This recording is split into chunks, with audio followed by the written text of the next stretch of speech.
Now, on the 12th of October 2002, a trip to the tourist district of Kuta in Bali changed the life of a young footballer forever. Now, this year will mark the 10-year anniversary of the Bali Bombings, and Phil Britten, along with his wife Rebecca and Malcolm Keckett, have chronicled their remarkable journey and recovery in the new book, Undefeated. Phil and Rebecca, thanks for joining us and coming in this morning.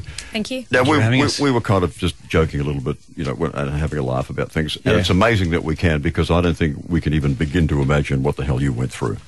Yeah, I think as time goes on, you heal a lot, but I think you sort of have to have a bit of laugh at some of the scenarios and situations that have happened to me, because, if you delve into too much of the negativity, then that's all that will surround you. We were just talking about Phil's hearing, and it came back, but, occasionally selectively. It drops out. Yeah, unfortunately, if you ask my wife, she thinks that the hearing's definitely gone. That's just a male thing. So how cathartic has it been, been to write the book? It was tough, but when it's all completed, I think the rewarding part is just seeing how far I've come. To see the photos, to put all my things that have happened to me in my brain, in my mind, and put it on paper, to read that back and then go, wow, look, it's actually been a long, tough road, but I'm glad I'm at the other end, 10 years on.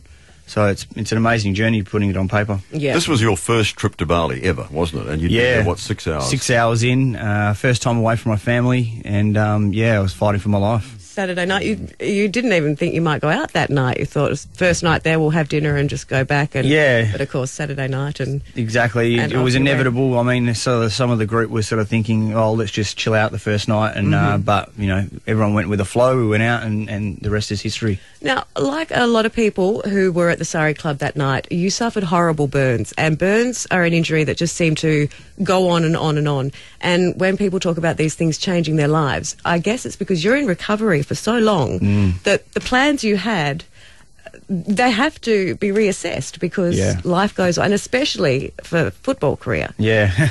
Well, you were right on the precipice of... Yeah, well, that was the goal, that was the dream, I suppose, initially going into 2003, but instead I had to learn how to walk again, reintegrate into society, had all my teeth blown out, shrapnel wounds, burns to 60% of my body. That wasn't in the plan. It wasn't in the plan. So, look, it did take a long time to actually come to terms with where I was in life, and eventually I came out the other end, and it was a tough road. I was reading your description in the extract in the West this morning about when you went to go into what was, you thought, an ambulance, and looked at this thing and went, wow, this is what I've got to get into to go to the hospital. Yeah, unfortunately, as we know, Indonesia doesn't have the mod cons that we do over here, so my initial reactions of going into an ambulance and in the hospital there was clean, systematic. It was going to happen, but it was a bunged up bonko van, and had a yoga mat that I had to lay in, and every bump I went over I definitely felt.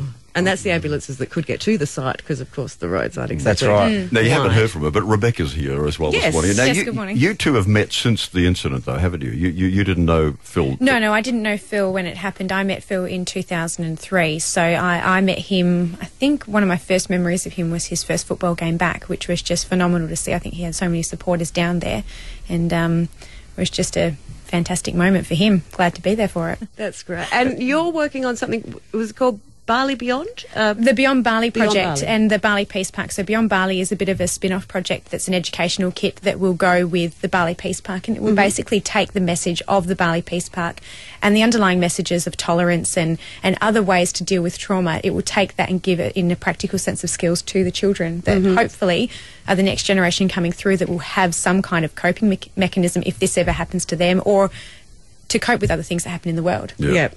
Phil, how long was it before you went back to Bali? I did manage to go back 6 months later. It was tough, to go to somewhere where it caused so much hurt and pain in my life and took away a lot of my friends.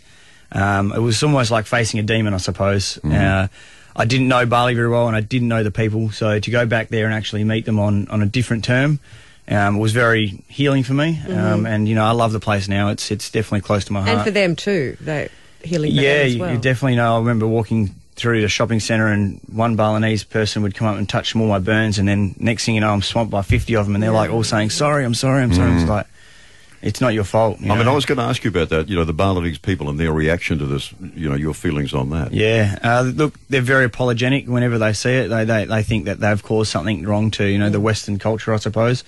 But you know, I just reassure them that, you know, like in society, there's a lot of bad people and good people, and unfortunately, that sort of, you know, things happen.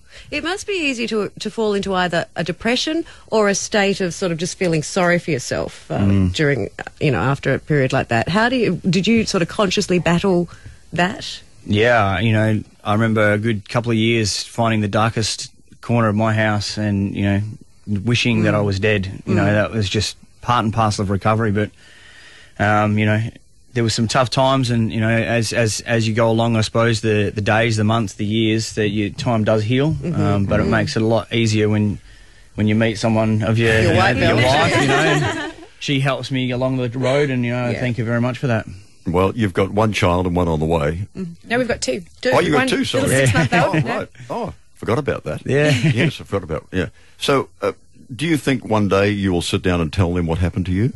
Yeah, definitely. And look, that was probably another key reason for the book as well. You know, my wife and I toyed with the idea of a book. When Malcolm came along, we went, if it's ever going to happen, this is the guy that we want to be a part of it. It was probably a little while ago before the book. I remember sitting down with my son. He's only 2.5. He was 2 at the time, and you know, he was touching my skin, my burns, and you could tell it was trying to click in his brain. How come your skin's a bit different?